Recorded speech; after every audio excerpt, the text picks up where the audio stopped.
네, 안녕하세요. 이상로의 텐텐베거입니다. 오늘 오랜만에 기분 좋은 시장입니다. 빨간불이 기분 좋은 오늘 와우넷 이상로 파트너와 다음 전략 세워가시죠. 어서 오세요. 네, 반갑습니다. 반갑습니다. 오늘 시장은 하루 종일 엔비디아 얘기입니다. 잘 나올 줄은 좀 알고는 있었지만 네. 이렇게 잘 나올 줄은 아무도 예상을 못한 것 같아요. 대표님은 어떻게 예상하셨어요? 당연하죠. 아, 그러셨나요? 네, 지금 현재 시장의 트렌드이기 때문에 다만 이제 우리가 우리 권미정 앵커 집에도 이 엔비디아 제품이 있을 수 있습니다. 네, 대표적으로 어떤 게 있을까요? 컴퓨터 안에 대부분 다 있죠.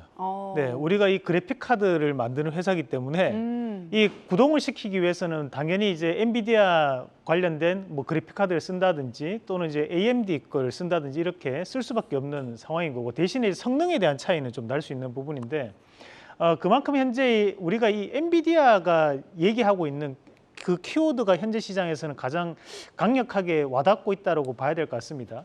첫 번째는 이제 이 AI에 대한 부분이겠죠. AI에 대한 부분이 확산될수록 우리가 이런 엔비디아 이 그래픽 카드 연산을 담당할 수밖에 없는 그래픽 카드에 대한 부분 자체가 늘어난다라는 부분이고, 또 한 가지는 이제 반도체에 대한 실적적인 부분이 또 이슈가 될 수 있는 부분입니다.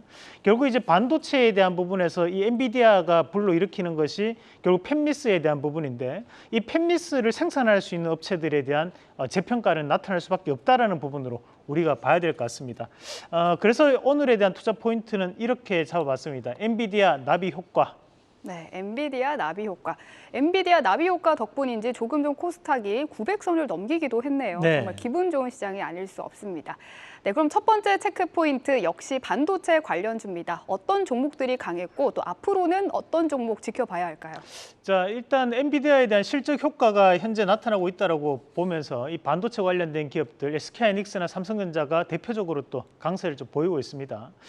우리가 이 부분 자체는 그림을 통해서 한번 알아보면 좋을 것 같습니다. 준비된 그림을 잠시 한번 같이 보신다면 지금 이제 우리가 엔비디아 같은 경우에는 바로 앞에서 나오는 이 팹리스에 대한 기업입니다. 그러면 이제 권비정의 그 옆에 있는 팹리스에 대한 부분인데, 어제 우리가 공부했던 칩리스라는 것은 팹리스에 포함되어 있는 것이 칩리스인 거고, 그러면 이 칩리스를 생산하는 업체가 바로 ARM, 그 ARM 업체죠.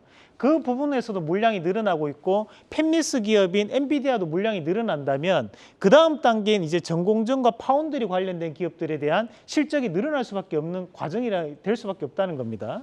그러면 이제 그 밑에 보시면 팹리스와 파운드리 이어주는 회사가 디자인 하우스 기업인데, 이 디자인 하우스 기업도 오늘 강세를 현재 나타내고 있습니다. 자, 그리고 이제 이런 전공정 장비들에 대한 발주 기대감이 늘어난다면 결국에는 뒤에 나오는 이 후공정 업체들에 대한 부분에서도 재평가 나타날 수밖에 없다는 거예요.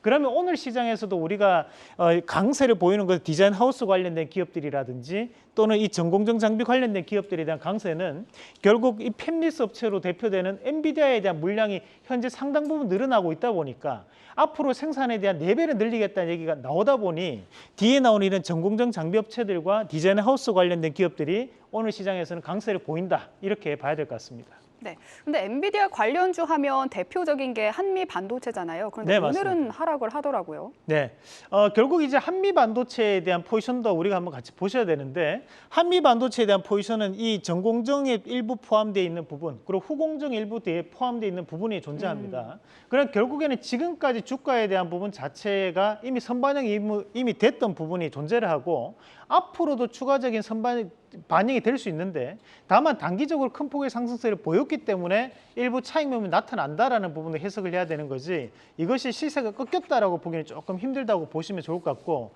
자, 오늘 시장에 눈여겨봐야 되는 종목이 이오테크닉스 한번 같이 보도록 하겠습니다. 네, 저희 원픽이기도 했죠. 네, 맞습니다. 이오테크닉스가 8월 18일 날 여러분들께 말씀드리면서 이 이오테크닉스에 대한 부분에서도 재평가 나타날 수 있다고 말씀드렸는데, 오늘 다시 한번 신고가를 써내는 모습이거든요. 마찬가지로 이런 전공정 장비 관련된 기업이기 때문에 앞으로도 실적적인 성과는 이어갈 가능성이 높다라는 부분으로 접근을 해봐야 될 것 같습니다. 네, 좋습니다. 두 번째 체크 포인트 넘어가시죠. 4시에 네이버의 하이퍼클로바 X가 공개가 되는데요. 오늘 AI주가 강세인데 이 성능을 보고 주가가 좀 변동이 될 수 있겠다라는 생각이 들기도 해요. 앞으로 어떻게 될까요? 저는 뭐 기대감은 앞으로도 이어질 수밖에 없다고 보고, 네이버가 만약에 우리의 기대보다 못 미치는 성능을 발표한다고 하더라도 실망할 필요는 없다고 저는 봅니다. 왜냐하면 그것이 한국의 기술이기 때문에 인정하고 넘어가야 된다는 거죠. 결국 지금 현재 우리가 챗 GPT만큼에 대한 대화형 GPT를 기대하는 것은 아닙니다. 네이버에서도 크게 선을 딱 긋는 부분 자체가 우리는 검색형 AI에 대한 부분을 좀 더 중점적으로 진행을 했다라는 얘기를 하고 있기 때문에 우리가 검색 서비스에 대한 부분에서 좀 더 맞춤형 검색이라든지 좀 더 고급형 검색 쪽으로 좀 넘어갈 수 있는 부분이라고 봐야 될 것 같고, 네이버에 대한 주가 추이 잠시 한번 같이 보도록 하겠습니다. 자, 다시 한번은 네이버가 전고점에 대한 부분을 트라이를 하면서 돌파를 시도하는 그런 과정이 나타나고 있습니다. 오늘 나왔던 이런 하이퍼클로바 X에 대한 기대감이 현재 주가에 반영되는 구간이라고 좀 봐야 될 것 같은데, 다만 현재 이 네이버에 대한 주가 추이에 대한 움직임을 한번 같이 보신다면 최근에 꾸준하게 바닥권역에 대한 움직임이 보여왔습니다. 그렇다는 것은 결국 여기서 추가적으로 실망을 해서 빠진다고 하더라도 주가에 대한 하락폭은 상당히 제한적일 수밖에 없다는 부분으로 저는 말씀을 드리고 싶고, 저희가 5월 달에 말씀드렸던 기업 이후에 지금 주가가 꾸준하게 이제 신고가에 대한 흐름을 나타냈었는데 충분히 장기적인 성장성을 좀 더 긍정적으로 말씀을 드리고 싶고요. 오늘 시장에 눈여겨봐야 되는 종목이 있습니다. 폴라리스 오피스도 한번 같이 보도록 하겠습니다. 자, 폴라리스 오피스 같은 경우에도 우리가 이제 검색형 AI에 대한 부분에서 협력 관계를 가지고 있는 기업이라는 말씀을 드리면서 지금 이 기업은 현재 월봉을 잠시 한번 같이 볼 필요가 있습니다. 자, 월봉상을 보면 12,000원에 대한 저항 구간이 존재를 하고 현재는 125일선을 돌파하면서 바닥에서 올라오는 시점이거든요. 그 말은 뭐냐면 지금 현재 이런 폴라리스 오피스에 대한 AI 능력 자체가 현재 시장에서 재평가를 좀 받고 있다. 그것이 바로 네이버에 대한 부분으로 재평가를 받고 있다는 거기 때문에 앞으로에 대한 변화 가능성도 좀 더 눈여겨볼 필요가 있다고 보고, 네이버에 대한 상승은 다른 여타의 AI 관련주들도 다시 한 번 더 동조할 수 있는 흐름들이니까 우리가 알려져 있는 AI 관련된 기업들은 좀 더 눈여겨볼 필요가 있다는 말씀도 함께 드리면서 AI를 단순 테마로 보지 마시고 지금 현재는 시대적 트렌드가 변하는 어느 정도 주도주 성격으로 우리가 해석을 해줄 필요가 있다는 말씀도 함께 드리겠습니다. 네, 하이퍼클로바 X가 우리 일상을 바꿀 수 있을지 기대가 또 되기도 하네요. 마지막 체크 포인트는요, 설탕 관련주입니다. 8월 초에 인도가 설탕 수출을 금지할 수 있다는 가능성에 좀 크게 오르기도 했는데 오늘 또다시 10월부터 인도에서 설탕 수출을 금지할 수 있다는 가능성이 보도가 되면서 오늘도 강하게 올라오고 있습니다. 그런데 지금은 좀 빠졌어요. 아마 주도주가 돌아오면서 이전만큼 강한 흐름은 아닌 것 같은데 앞으로 좀 더 지켜봐야 할까요? 이게 로이터 통신 발이다 보니까 좀 더 신뢰도가 올라가는 부분이 나타난다고 봅니다. 지금 현재 사실 설탕 가격이 상승하지는 않았습니다. 전일 대비해서 한 1% 정도 올랐고 우리가 지금 보면 전월 대비해서 보면 4% 오히려 하락을 했거든요. 전년 동기 대비해서 보면 약 32% 정도 상승을 한 것은 사실이지만 단기간에 크게 급등하지는 않았다는 얘기죠. 그러면 결국 10월 달에 대한 우려감으로 인해서 시장이 오르다 보니까 이게 진짜인가 가짜인가에 대한 부분에서 수급적 요인이 훨씬 더 많이 작용하는 부분으로 우리가 판단해야 될 것 같고, 자, 대한제당 한번 같이 보도록 하겠습니다.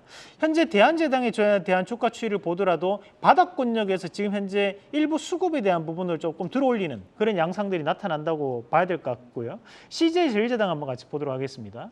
최근에 이제 CJ제일제당 같은 경우에도 다시 한 번 더 주가에 대한 부분 자체를 올려내는 모습들인데 최근에 음식료 가격에 대한 상승이라든지 이런 설탕 가격에 대한 우려감은 앞으로도 이어질 수 있는 과정들이기 때문에 저는 오히려 대형주 쪽으로 좀 보시는 게 어떨까라는 말씀도 함께 드리겠습니다. 네, 오늘 50의 주 신고가를 달성한 원픽 있어서 소개해드리려고 합니다. 동양 EMP인데요. 화요일에도 50의 주 신고가를 경신을 해서 소개를 했는데 기세를 쭉 이어갑니다.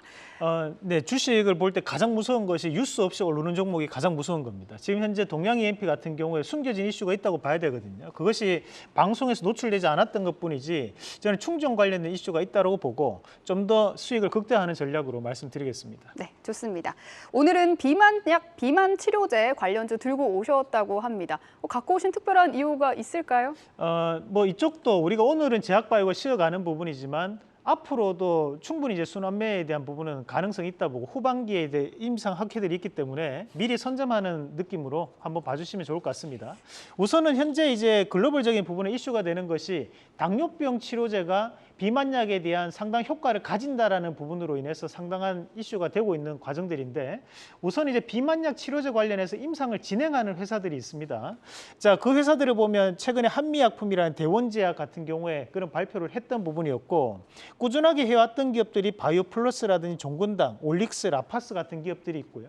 여기에 이 바이오플러스 같은 경우에도 또 기술 이전에 대한 가능성까지도 본인들은 얘기를 하고 있는 시점입니다. 자, 그리고 이제 당뇨병 치료제 관련해서 우리가 펩트론이나 케어젠, 인벤티지랩, 그리고 아이센스 같은 기업들이 또 당뇨병 치료제 관련된 기업들이고 여기에서 또 아이센스가 우리 또 추천주였기도 합니다. 이 아이센스는 혈당 측정기를 또 생산하는 기업이기도 합니다. 자, 그리고 원료 의약품을 또 만들고 있는 업체들이 대정화금과 대봉에레스 같은 기업들이 또 최근 들어 좋은 모습을 또 보이고 있는 것도 특징적이라 볼 수 있겠습니다. 네, 오늘의 원픽 공개해 주시죠. 자, 오늘 이 중에서도 이제 바이오플러스 한번 같이 보도록 하겠습니다. 이 바이오플러스가 어떻게 보면 지금 현재 비만약 치료제 관련한 기술 이전 가능성이 언급이 되고 있지만 사실 이제 본업 같은 경우에는 피부 미용 의료기기 쪽에 좀 더 가까운 회사입니다. 우리가 화장품을 쓸 때 많이 볼 수 있는 단어 중에 한 개가 히알루론산이라는 단어를 많이 볼 수 있는데 수분에 좋은 성분이. 네, 맞습니다. 그 히알루론산에 대한 부분을 원재료로 생산을 하고 있는 기업이 이 바이오플러스라고 보시면 되고 그렇다 보니 이런 바이오플러스에 대한 재평가가 현재 시장에 나타나고 있는 가운데 최근 들어서는 비만약 치료제에 대한 기술 이전 가능성까지도 언급이 되고 있고 이 기업이 하고 있는 것이 후보 물질을 생산하고 있습니다. 후보 물질이라고 함은 우리가 임상 1상에 대한 과정은 아니고요. 전임상 과정에 대한 부분이 진행되고 있는 부분이고 우리가 기술 이전이 가장 많이 이루어지는 것이 임상 1상과 전임상 과정에 있는 부분입니다. 그래서 그에 따른 기대감이 좀 더 주가에 반영되지 않을까라는 말씀을 드리면서 자, 1차적인 목표가를 잡아온다면 상단에 있는 8,900원 그리고 손절가는 7,490원 제시해 드리겠습니다. 네, 오늘의 원픽은 바이오플러스입니다. 투자에 참고하시기 바랍니다. 고맙습니다.